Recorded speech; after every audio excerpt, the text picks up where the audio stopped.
Assalamualaikum warahmatullahi wabarakatuh. Alhamdulillah wassalatu wassalamu ala Rasulillah wa ala alihi wa sahbihi wa tabi'ina lahum bi ihsanin ila yaumiddin. Summa amma ba'd. Hadirin dan hadirat jamaah salat zuhur rahimakumullah. Pada pertemuan kemarin kita telah membahas satu ayat dalam surah Al-Baqarah 233 tentang persusuan. Allah berfirman, wal walidatu yurdi'na auladahunna haulaini kamilaini liman arada ayyutimmar radha'ah. Dan para ibu hendaknya menyusui anak-anak mereka 2 tahun sempurna bagi yang ingin menyempurnakan susuan. Sudah kita bahas dalam satu pertemuan. Maka pada hari ini kita akan masuk kepada pembahasan yang serupa dari sisi lain, yaitu pengertian ar-radha'ah. Wal walidatu yurdi'na auladahunna haulaini kamilaini liman arada ayyutimmar radha'ah, bagi yang kepengin menyempurnakan penyusuan. Apa itu penyusuan? Ar-radha'ah wa ma adraka ma ar-radha'ah. Penyusuan menurut fikih, para ulama berbeda pendapat di dalam mengartikannya.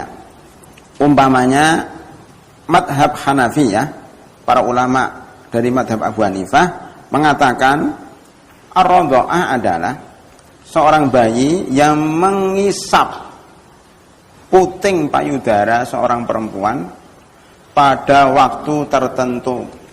Jadi Hanafiyah ini mensyaratkan bayi itu menggigit, mengisap puting payudara seorang perempuan. Jadi kalau mengisap puting laki-laki itu enggak menyusui. Itu namanya gigit. Atau dia mengisap puting botol susu. Ya, dari botol kemudian disusuin. Itu namanya enggak nyusui, tapi apa? Minum botol, minum air susu dari botol, tidak dikatakan menyusui, tidak dikatakan menyusui. Juga kalau susu ibu ditaruh di gelas kayak ini, kemudian diminum, bayi yang minum, itu namanya enggak menyusui dalam pengertian fikih, tapi minum air susu dari gelas. Jadi saya ini kan susu jahe. Saya enggak mengatakan, wah Ustadz Zain menyusui. Enggak, saya minum susu dari gelas. Ini detailnya ahli fikih. Ar-radha'ah memang pada zaman dahulu hampir seluruh bayi sebelum zaman sekarang itu menyusui itu dari ibunya, dari perempuan yang punya susu, punya ASI air susu ibu. Tidak pakai botol. Botol itu kan baru akhir-akhir ini. Itu menurut Hanafiyah. Jadi kalau ada ibu yang memerah susunya di gelas atau di botol, disusuin sama orang-orang, itu tidak membuat jadi mahram.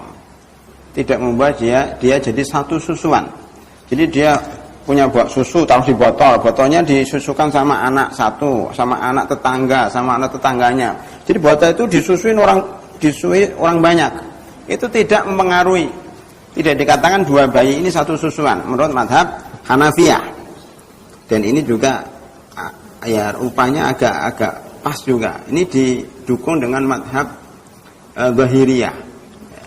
Sedangkan Malikiyah mengatakan bahwa radha' adalah masuknya susu manusia ke dalam tubuh yang berfungsi sebagai gizi. Ini beda lagi.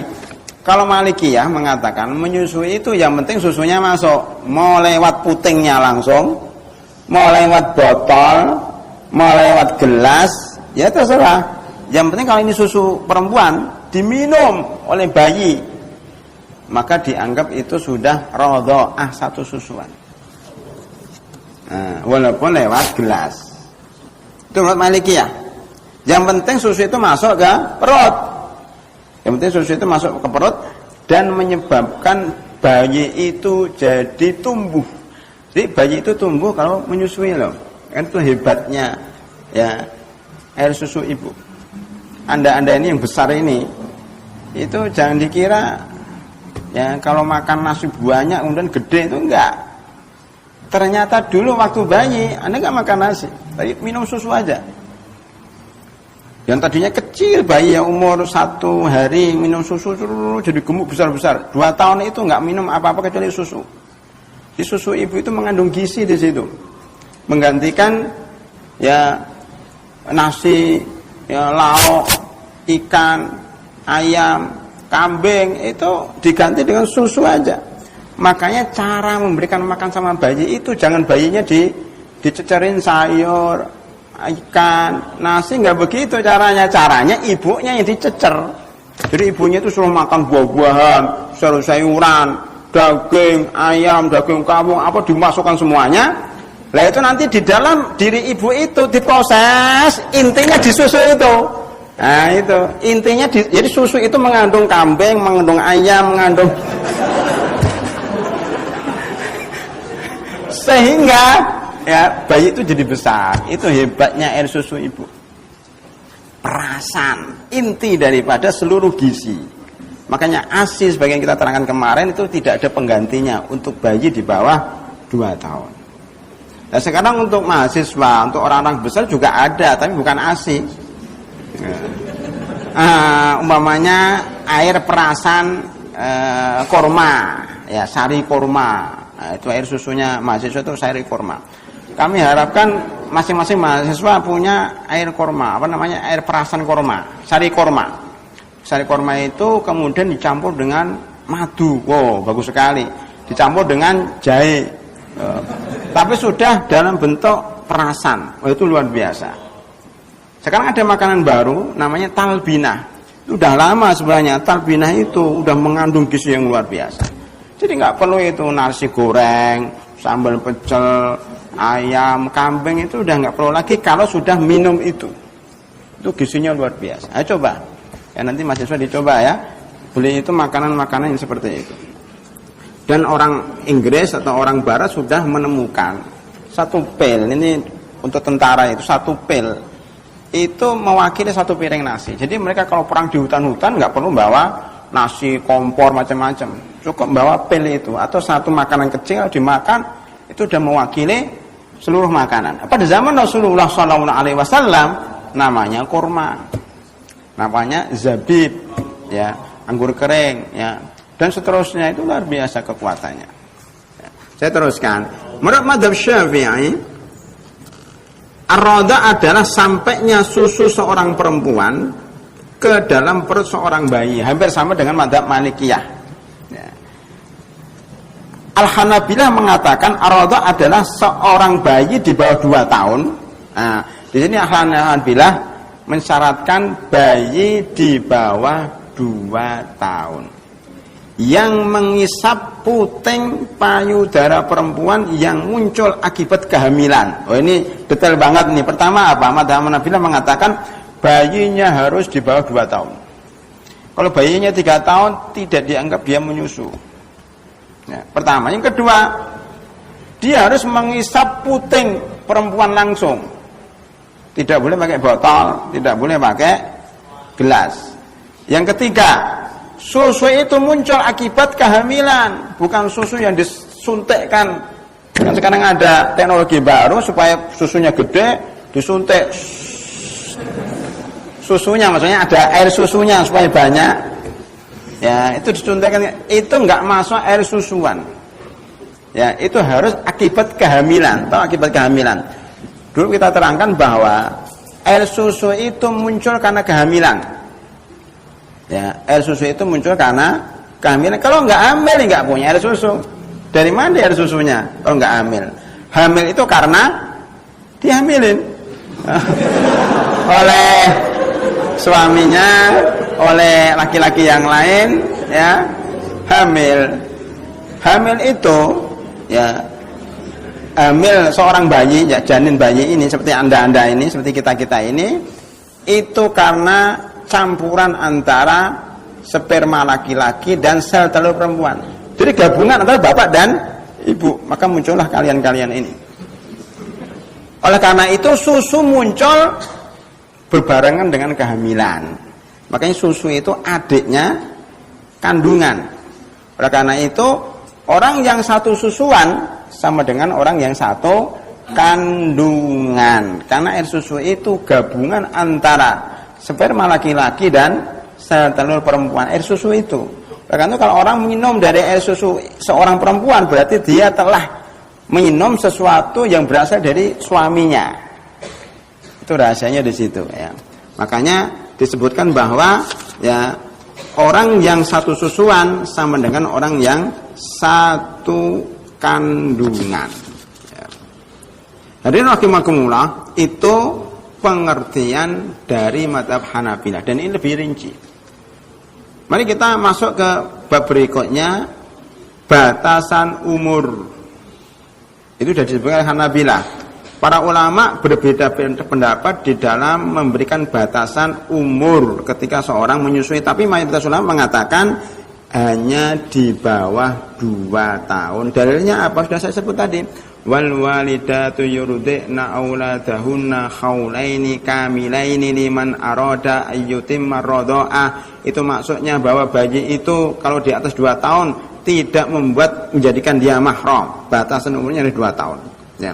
Dikuatkan dengan hadis riwayat Aisyah radhiyallahu anha bahwasanya Rasulullah sallallahu alaihi wasallam bersabda dalam Bukhari dan Muslim, innamar radha'atu minal maja'ah. Apa artinya?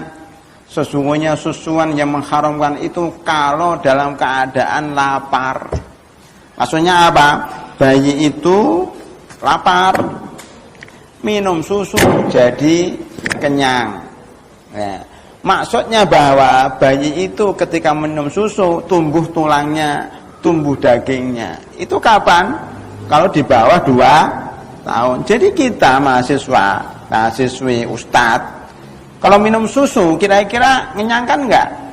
Pokoknya makan siang ini diganti dengan air susu ibu, kenyang enggak? Enggak kenyang. Jadi enggak mengenyangkan, berarti tidak membuat dia mahram. Kalau Anda minum air susu, apakah tambah kuat tulangnya? Tumbuh dagingnya dengan minum air susu ibu? Enggak kan? Karena Anda sudah besar ya. Tetapi kalau bayi yang kecil di bawah 2 tahun minum air susu ibu jadi kuat, tulangnya jadi kuat, dagingnya tambah maka gemuk. Itu maksud daripada hadis innamar radha'atu minal maja'ah. Sesungguhnya persusuan yang mahram itu kalau mengenyangkan orang yang lapar dan menumbuhkan daging dan tulang. Dengan demikian kalau ada orang bertanya, Ustadz, ini biasanya pengantin baru yang masih lugu, boleh enggak seorang suami menyusui istrinya? Apa jawabannya kira-kira? Mahasiswa yang mau nikah atau baru nikah? Apa hukumnya? Boleh enggak seorang suami menyusui istrinya? Hukumnya apa? Ada yang terlalu lugu, haram, karena itu bisa jadi mahramnya. Memangnya suami kalau nyusui air susu istrinya kenyang dan tambah besar? Enggak. Enggak ngefek, enggak berpengaruh sama sekali. Maka bisa disimpulkan boleh seorang suami menyusui atau meminum air susu istrinya. Ya. Al aslu fil ibahat, al aslu fil muamalati al ibahah. Pada dasarnya muamalat itu hukumnya mubah. Dalilnya firman Allah Subhanahu wa taala dalam surat Al-Baqarah 29, huwallazi khalaqalakum ma fil ardi jami'a. Dialah yang menciptakan bagi kalian apa yang di muka bumi, termasuk istri yang punya air susu. Itu diciptakan untuk kalian, tidak ada dalil yang mengharamkan selama itu ridho sama ridho, tidak menyakiti hati orang lain. Saya kira itu jawabannya. Ya, dan sekian, nanti kita lanjutkan pada pertemuan mendatang. Assalamualaikum warahmatullahi wabarakatuh.